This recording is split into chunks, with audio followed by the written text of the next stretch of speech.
आखिर ऐसी क्या परिस्थिति हुई जो सुबह में जो व्यक्ति हाजिरी होने के लिए आया उसको आप 12 बजे रात को अरेस्ट कर रहे हैं? आप यह सोचिए ना, क्यों भगोड़ा थे क्या? पूरे बिहार में जो भ्रमण करते हैं तो उसमें डीजीपी को लेटर दिया जाता है। क्या डीजीपी साहब को यह पता नहीं था जो पप्पू यादव पे वारंट निकला हुआ है उसी समय वो अरेस्ट कर लेते हैं? आखिर ऐसी क्या मुसीबत आ गई बिहार सरकार को जो 12 बजे रात में वो अरेस्ट किया? क्योंकि इस क्षेत्र में काफी बड़ा नाम है पप्पू यादव जी का, और यही क्षेत्र में एक और बड़ा नाम है आनंद मोहन का। उन्होंने भी कल बयान दिया कि जो समय था वो गलत चुना गया। इस पर मंशा पर उन्होंने सवाल खड़ा किया। क्या आप इस चीज का समर्थन करते हैं? मैं भी तो वही कह रहा हूँ भैया, अगर 35 साल पुराना केस है और वारंट न पहले कोर्ट नॉन अवेलेबल वारंट जारी करती है तो निश्चित तौर पर 4 से 5 महीना पहले वो नॉन अवेलेबल वारंट जारी की होगी।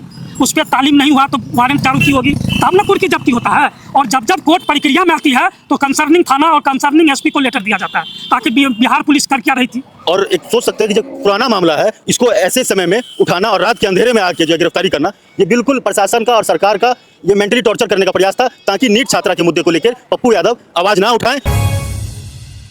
नमस्कार, आप लोग देख रहे हैं स्टार सना और मैं हूं आपके साथ संदीप मिश्रा। शुक्रवार की देर रात पटना में हाई वोल्टेज ड्रामा देखने को मिला, जहां दुनिया के सांसद माननीय पप्पू यादव को जिस तरह से गिरफ्तार किया गया पटना पुलिस द्वारा। आपको बताते चले जिस तरह से स्टार सना पे लगातार कवरेज आपको दिखाते आ रहे थे। कल से ही 31 साल पुराना लगभग ये मामला 1995 का मामला बताया जा रहा है, जिसके तहत ये कार्रवाई की गई है। जिस तरह से पुलिस के द्वारा ये कहा गया कि जिस तरह से प्रॉपर्टी विवाद को लेकर के ये मामला पूरा बताया जा रहा है, जिसके बाद में ये मामला अधीन था और जिसके बाद ये कार्रवाई की गई थी और कोर्ट की तरफ से ये कहा गया था कि वो पेशी से बच रहे थे, जिसके बाद ये आदेश दिया गया और जिसके बाद लगातार विरोध प्रदर्शन हो रहे हैं उनकी गिरफ्तारी को लेकर के। और आप यहाँ पर देख सकते हैं इस समय सहरसा से आपको तस्वीरें दिखाते हैं।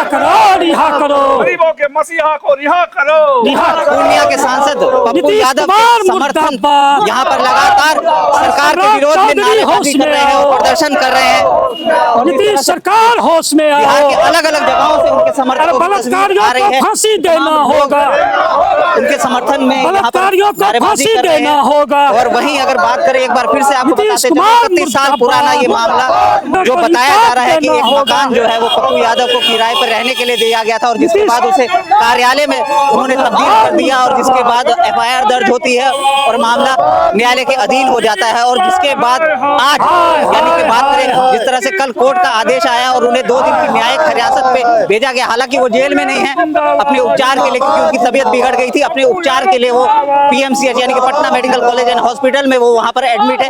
लेकिन अभी जो हमें जानकारी मिल रही है, जो उनकी निजी सचिव द्वारा जो ट्वीट या कहें जो फेसबुक पे पोस्ट किया गया है कि उन्हें फिर से बेऊर जेल शिफ्ट किया जा सकता है, लेकिन सुनवाई जो है वो कल होगी। इस समय उनके समर्थक हमारे साथ यहाँ पर मौजूद है, उनसे भी बात करेंगे। सर, जिस तरह से देर रात शुक्रवार को इस तरह से पटना पुलिस द्वारा कार्रवाई की गई, किस तरह से इस चीज़ को देखते हैं कि 31 साल पुराना मामला और गिरफ्तारी जो है वो शुक्रवार को की गई देर रात? देखिए, यह साफ इजहार करता है कि बिहार सरकार नीट के छात्रा के बलात्कारियों को बचाना चाहती है। आप समझिए, जब से यह घटना हुआ है हॉस्टल में, तब से लेके आज तक पप्पू यादव जी के द्वारा लगातार यह मांग उठाया जा रहा है जो बलात्कारियों को गिरफ्तार करके उसको फांसी दो। बच्ची के न्याय के लिए पप्पू यादव जी जो आवाज़ उठा रहे हैं, उस आवाज़ को दबाने के लिए बिहार सरकार के जो गृह मंत्री हैं वो अपराधियों को कहीं ना कहीं बचाना चाहती है। इसीलिए पप्पू यादव को आनन फानन में 11 और 12 के बीच रात्रि में पटना पुलिस के द्वारा सिविल ड्रेस में उठाने के लिए भेजा गया। जब वहाँ पे आपके जैसे पत्रकार और पप्पू जी के समर्थक, हम भी पटना में ही थे, मौजूद नहीं होते तो बिहार सरकार की वो पुलिस जो सिविल ड्रेस में आई थी वो कोई भी घटना कर सकती थी। वो तो सभी आदमी वहाँ अडिग रहे, तब जाके पटना के जो सिटी SP है वो आए। अब ये बताइए, 35 साल पुराना एक केस हुआ जिसमें जो एक्यूज केस करने वाला मर गया, जिस पे केस हुआ वो मर गए, पप्पू यादव कहीं उसमें इन्वॉल्वमेंट है नहीं, बेल टूटा। आखिर क्या पप्पू यादव अपराधी है, आतंकवादी था क्या? इस तरह से कहा जा रहा है कि वो पेशी से बच रहे थे, कोर्ट में पेश नहीं हो रहे थे, जिसके बाद ये आदेश पुलिस को दिया गया न्यायालय की तरफ से, क्योंकि पुलिस का ये कहना है कि हमें न्यायालय का आदेश था। और आपने भी देखा होगा वहाँ पे लगातार पुलिस ये कह रही थी कि हमें न्यायालय का आदेश है, आपको जाना पड़ेगा। हालांकि सांसद कह रहे थे कि हमें वारंट दिखाइए। तो इस चीज़ को किस तरह से देखते हैं?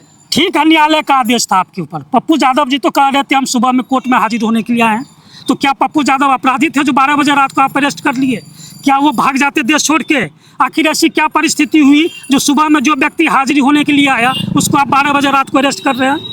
आप यह सोचिए ना, क्यों भगोड़ा थे क्या? आपके पास वारंट आया 1 महीना पहले, तो आप क्यों नहीं दिल्ली जाके अरेस्ट किए? पप्पू यादव को Y+ श्रेणी की सुरक्षा मिली हुई है।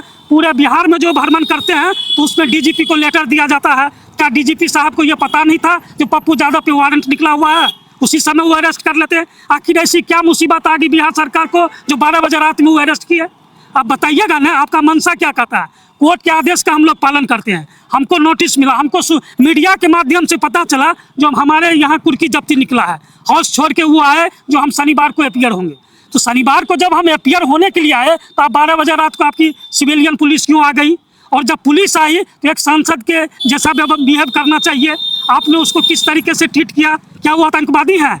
तो यह मंशा साबित करता है जो बिहार सरकार दबा के कुचल के पप्पू यादव की आवाज़ को कुचलना चाहती है तो बलात्कारियों को फांसी नहीं हो। जिस तरह से आपने कहा कि आवाज़ को दबाने की कोशिश की जा रही है, और राहुल गांधी का भी एक्सपर्ट उन्होंने पोस्ट किया और उन्होंने भी यही बात कही कि दबाने की कोशिश की जा रही है। प्रियंका गांधी का भी ट्वीट आया।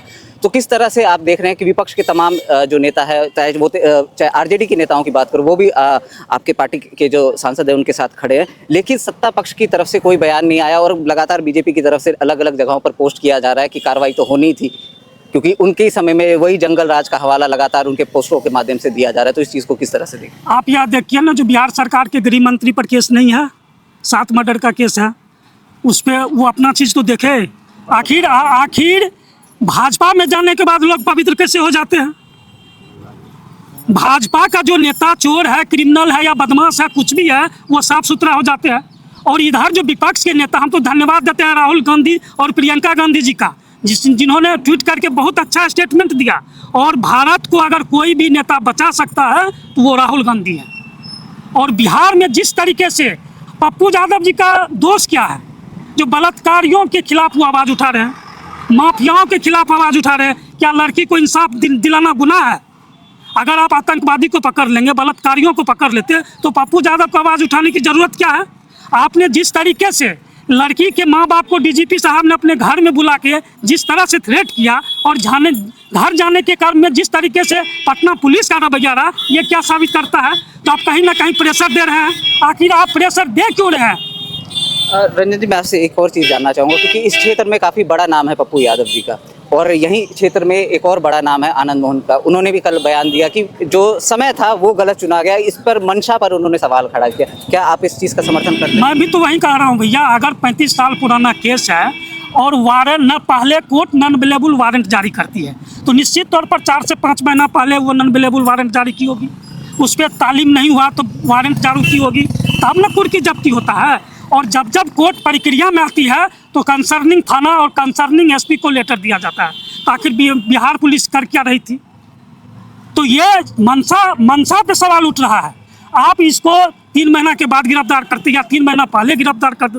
जब ये नीट के छात्रा का आंदोलन कर रहे हैं, आज जंतर मंतर पे उनकी धरना थी, पूरे बिहार में वो बलात्कारियों के खिलाफ आंदोलन कर रहे हैं, उस समय इनको अरेस्ट करके हाजत में डाल देना और कोशिश करना, प्रत्यारित करने का, मानसिक टॉर्चर करने का। आप एक साधारण आदमी को भी इस छोटा केस में 12 बजे रात को आप बताइए ना कौन पुलिस गिरफ्तार की है? केस भी तो 302 का मुकदमा था कि ये चोर थे जो भाग जाते देश छोड़ के। जब सांसद जी खुद बोल रहे थे जो हम अपीयर होने के लिए आए, तो एसएसपी साहब को समझनी चाहिए बात को।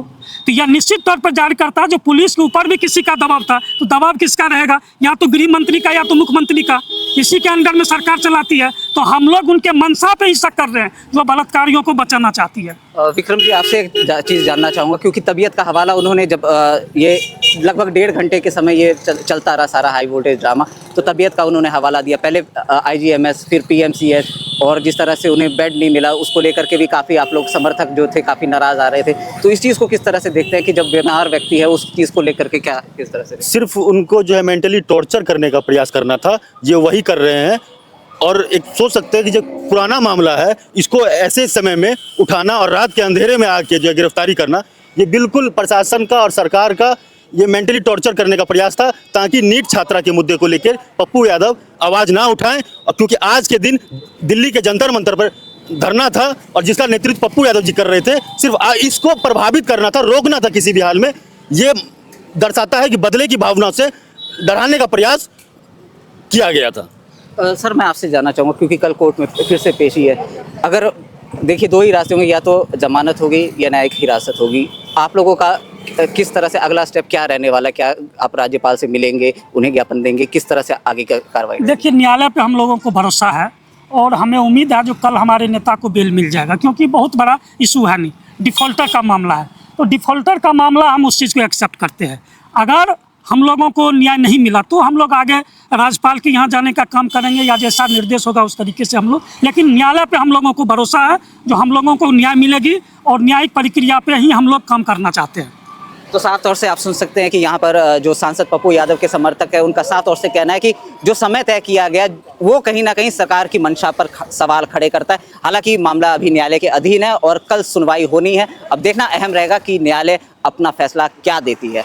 आप लोग तमाम खबरों के लिए बने रहिए हमारे साथ, देखते रहिए सारसा नाउ। नमस्कार।